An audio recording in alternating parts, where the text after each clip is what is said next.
صحیح حدیث کے اندر یہ روایت ملتی ہے کہ اللہ کے نبی صلی اللہ علیہ وسلم کی بیٹی حضرت فاطمہ حضرت علی سے ناراض ہو کر کسی بات پر چلی آئیں گھر.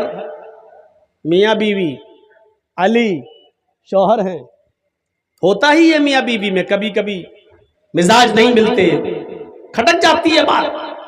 حضرت فاطمہ اپنے گھر چلی آئیں حضرت علی سے ناراض ہو کر. اللہ کے نبی صلی اللہ علیہ وسلم کی نظر پڑی بیٹی پر، سمجھ گئے بیٹی کچھ نہ مایوس ہے، اداس ہے. باپ نے اپنی بیٹی کا چہرہ پڑھ لیا، پوچھا بیٹی کیا بات ہے؟ رونے لگی. آپ نے ان کو سینے سے لگایا، فرمایا بیٹی مجھے بتاؤ کیا ہوا؟ تم میری لخت جگر ہو، میرے دل کا ٹکڑا ہو، کیا بات ہے؟ کہا ابو میں علی سے ناراض ہو کر چلی آئی.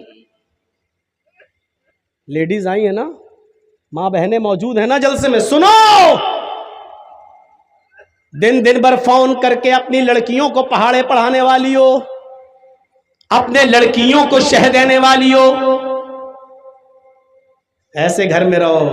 ارے ایسے کیسے تیری ساس ایسا کر سکتی ہے؟ ارے تیری نند ہوتی کون ہے تیرے معاملے میں دخل دینے والی؟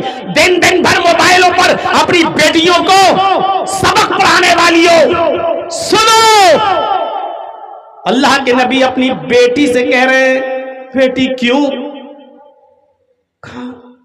میں علی سے ناراض ہو کر چلی آئی. آپ نے یہ نہیں پوچھا کیا ہوا، کس بات پہ ناراض ہوئی، یہ نہیں کہا. یہاں وہ باپ اور ماں کیا جو اپنی بیٹی سے پوچھا اچھا کیا ہوا، اچھا بتا تو کیا کیا تیرے ساتھ تیرے شوہر نے، بتا تو، مارا ہے، کیا کیا تیرے ساتھ؟ اللہ کے نبی کچھ نہیں پوچھ رہے، اللہ کی قسم کچھ نہیں پوچھ رہے. بیٹی ناراض ہو کر آئی، بیٹی نے بس اتنا کہا اللہ کے نبی سے میں علی سے ناراض ہو کے آئی ہوں اے ابو. آپ نے یہ نہیں پوچھا ناراضگی کس بات پر ہوئی، یہ نہیں کہا غلطی تیری کہ اس کی، کچھ نہیں. آپ اپنی بیٹی کے پاس بیٹھے تھے، اٹھ گئے، کھڑے ہو گئے، اور کھڑے ہونے کے بعد فرمایا میری بیٹی اسی وقت سامان اٹھاؤ اور علی کے گھر واپس جاؤ، اسی وقت تم اپنے شوہر کے گھر میں واپس جاؤ.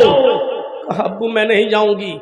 فرمایا بیٹی سن لو، اگر تم علی کے گھر اس وقت واپس نہیں گئی اور میرے گھر میں تیرا انتقال ہو گیا، میرے گھر میں اگر تم مر گئی، میرے گھر میں اگر تمہاری روح قبض ہو گئی، تمہارا انتقال اگر میرے گھر پہ ہو گیا تو قسم ہے اس ذات کی جس کے قبضے میں محمد کی جان، تیرے باپ کی جان ہے، اگر میرے گھر میں تیرا انتقال ہو گیا تو تیرا باپ محمد تیرا جنازہ نہیں پڑھا،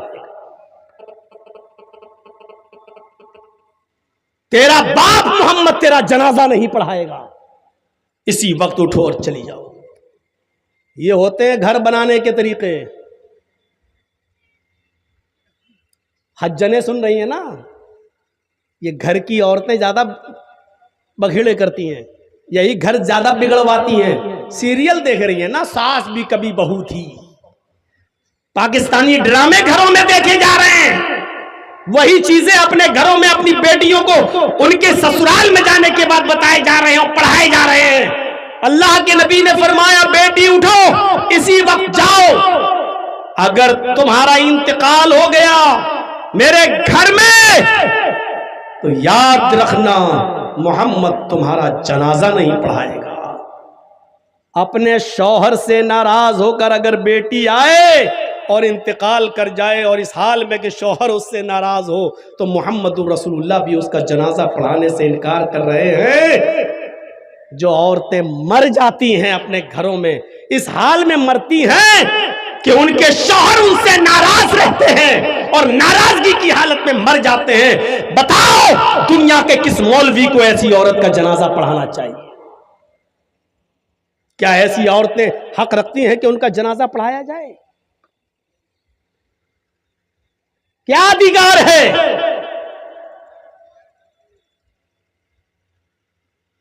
غلطی بھی نہیں پوچھ رہے ہیں.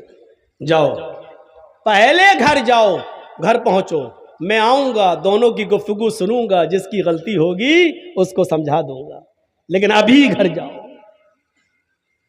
یہاں کیا ہوتا ہے, اچھا بیٹی بیٹھ جا, اب ناک نہ رگڑوا دوں تو کہنا اس کے باپ کو بھی بلاؤں, اس کے بھائی کو بھی بلاؤں, اور جو لوگ 4 آدمی بیچ میں پڑھے تھے ان کو بھی بلاؤں گا. تم آئے تھے رشتہ لینے کے لیے, اور اپنے گھر کے 10 چکر نہ لگوا لے تب تک بیٹی کی ڈولی نہیں اٹھتی, تب تک بیٹی رخصت نہیں ہوگی گھر سے.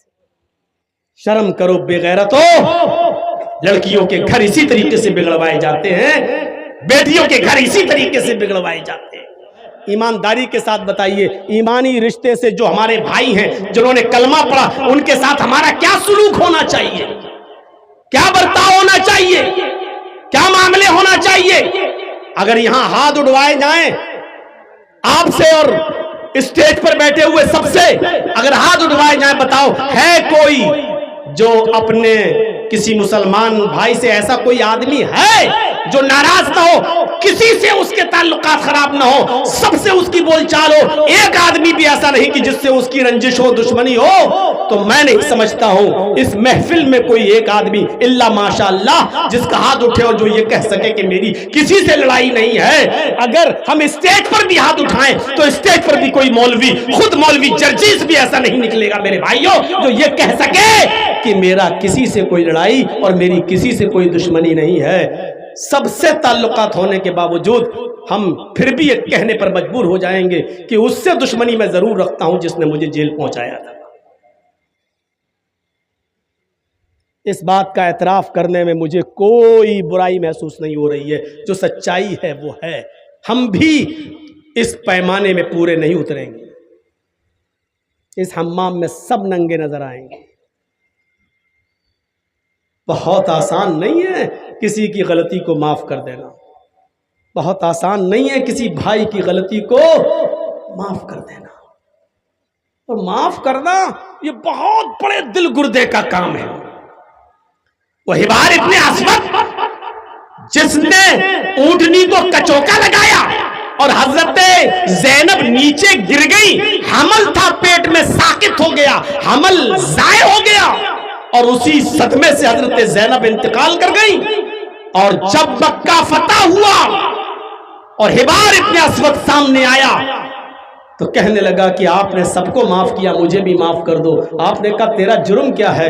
کہا میں نے اونٹنی کو کچوکا لگایا, آپ کی بیٹی زینب حاملہ تھی, گر گئی, پیٹ میں حمل تھا, بچہ مر گیا, اسی صدمے سے آپ کی زینب بھی مدینے میں انتقال کر گئی. صدمہ وہی تھا. آپ نے کہا تو میری بیٹی زینب کا قاتل ہے؟ اس نے سر نیچے کر لیا. آپ نے کہا معافی مانگنے آیا ہے؟ اس نے کہا جی. آپ نے کہا حبار جا, میں نے تجھے بھی معاف کر دیا. اے حبار جا, میں نے تجھے بھی نظر انداز کر دیا, حالانکہ تو میری بیٹی کا قاتل ہے. تو نے مجھے تکلیف تو اتنی دی ہے کہ مجھے 23 سال میں 13 سال مکہ اور 10 سال مدینہ, اس 23 سال میں جتنی تکلیفیں سب نے مل کر دی ہیں ترازو کے پلڑے پر رکھ دی جائیں, اور میری بیٹی کا جس دن تو نے جان لیا, میری بیٹی کا جس دن تو نے کچوکا مارا اور اس کو گرایا اور اس کا انتقال ہوا, اس ایک دن کی تکلیف کو اگر ترازو کے دوسرے پلڑے پہ رکھا جائے تو آئے حبار اس ایک دن کی تکلیف میری 23 سال کی تکلیفوں پر بھاری ہوگی. لیکن جا, میری چوکھٹ پر معافی مانگنے آیا ہے, میں نے تجھے معاف کر دیا. یہ معاف کرنا ہر کسی کے بس کی بات کہاں ہے میرے بھائیوں. یہ بہت بڑے کلیجے کا کام ہے. یہ آپ نے تعلیم اس لیے دی ہے کہ میرے بھائیوں جب میں ایک کافر کو معاف کر سکتا ہوں تو اگر کسی مسلمان سے بہت بڑی غلطی ہو جائے تو ایک مسلمان ہونے کی حیثیت سے تم اس کو معاف کیوں نہیں کر سکتے؟ کرو. اور بہتر انسان وہ ہے جو زندگی میں جلدی سے معافی تلافی کر کے اپنے معاملے کو حل کر لے. بڑی محنت کی تھی اللہ کے رسول نے یہ بھائی چارہ پیدا کرانے کے لیے, بڑی محنت کی تھی. آپ کو معلوم نہیں حالات کیا تھے عرب کے؟ ایک آدمی کی بکری دوسرے کے کھیت میں چلی گئی, دوسرے محلے میں, دوسرے گاؤں میں, دوسرے قبیلے میں, اور دوسرے قبیلے کے آدمی کے کھیت میں جا کے تھوڑی سی گھاس کھا لی. بس بکری ہے کھا لی, چلی گئی چلتے ہوئے دوسرے محلے میں, اور اس گاؤں میں جا کر دوسرے کے قبیلے میں گھاس کھا لی. وہ بکری کو پکڑ کے لایا اور اس آدمی کے پاس لا کر کہتا اپنی بکری پکڑ اور باندھ کے رکھ. میرے کھیت میں کیسے آئی؟ آج چھوڑ رہا ہوں لیکن آئندہ اس بکری کو باندھ کے رکھنا. یہ آدمی بھی تیش میں آ گیا. ارے بکری ہے چلی گئی تو کیا ہوا, تھوڑی سی گھاس کھا لی تو کیا ہوا ہے, تو اتنا غصہ ہو رہا ہے؟ اسی پہ تو میں ہو گئی بس. اس نے کہا سنبھال کے رکھ آئندہ نہ ہے. اس نے کہا بکری ہے چلی گئی تو کیا ہوا؟ کہا ایک تو میں سمجھانے آیا ہوں, اوپر سے سینہ جوری کر رہا ہے. ارے تو کیا ہوا, کیا کر لے گا تو؟ بس بات بڑھی اور بڑھتے بڑھتے یہ قبیلوں کی جنگ ہو گئی, اس خاندان اس خاندان کی جنگ ہو گئی. میرے بھائیو زاد المعاد پڑھیے علامہ ابن قیم کی. یہ جنگ جب چلی دونوں قبیلوں کے درمیان تو یہ جنگ 27 سال تک چلتی رہی. کتنی اجڑ قوم تھی, کتنی خرافاتی قوم تھی یہ عرب کی قوم. اتنی سی بات پر جنگ چلی تو کتنے سال؟ 27 سال تک جنگ چلتی رہی. اور دونوں طرف سے مرنے والوں کی تعداد جب گنی گئی تو کتنے آدمی مر چکے تھے دونوں طرف سے 27 سال میں؟ 40,000. لیکن جنگ بند نہیں ہوئی. اتنی اجڑ قوم کو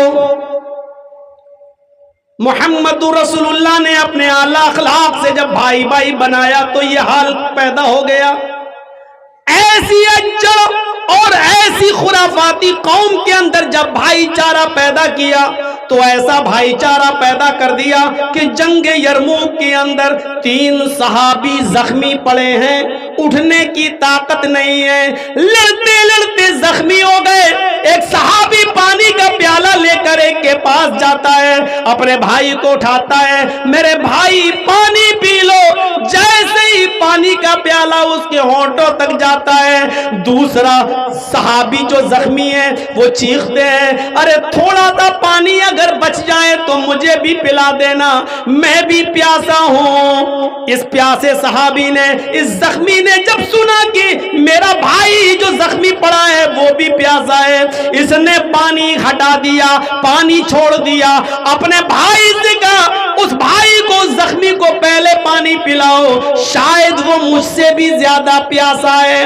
یہ آدمی اس آدمی کے پاس پانی کا پیالہ لے کر جاتا ہے, اس کے ہونٹوں پر پانی رکھتا ہے کہ تیسرا چیختا ہے میں بھی پیاسا ہوں, اگر پانی بچ جائے تو مجھے پانی دے دینا.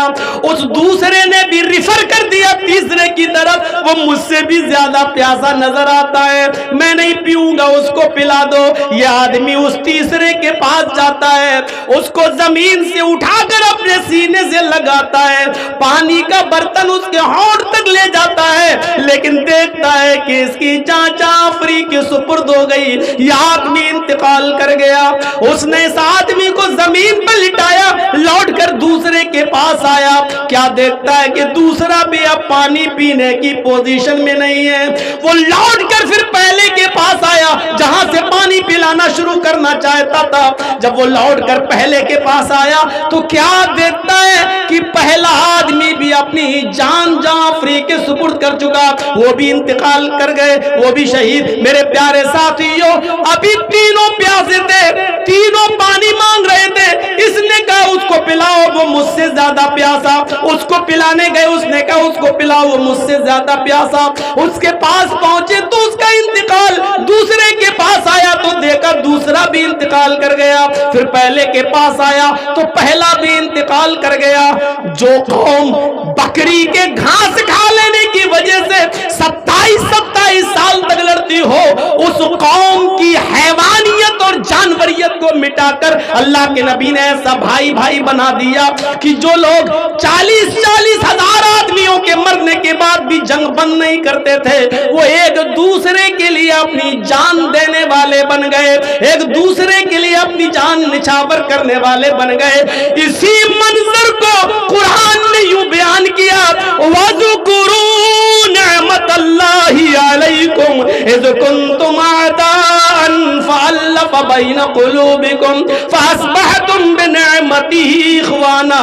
او لوگو, تم اللہ کی اس نعمت کو یاد کرو جو اس نے تمہارے اوپر کی ہے, تم اللہ کی اس نعمت کو یاد کرو جو اس نے تمہارے اوپر برسائی ہے,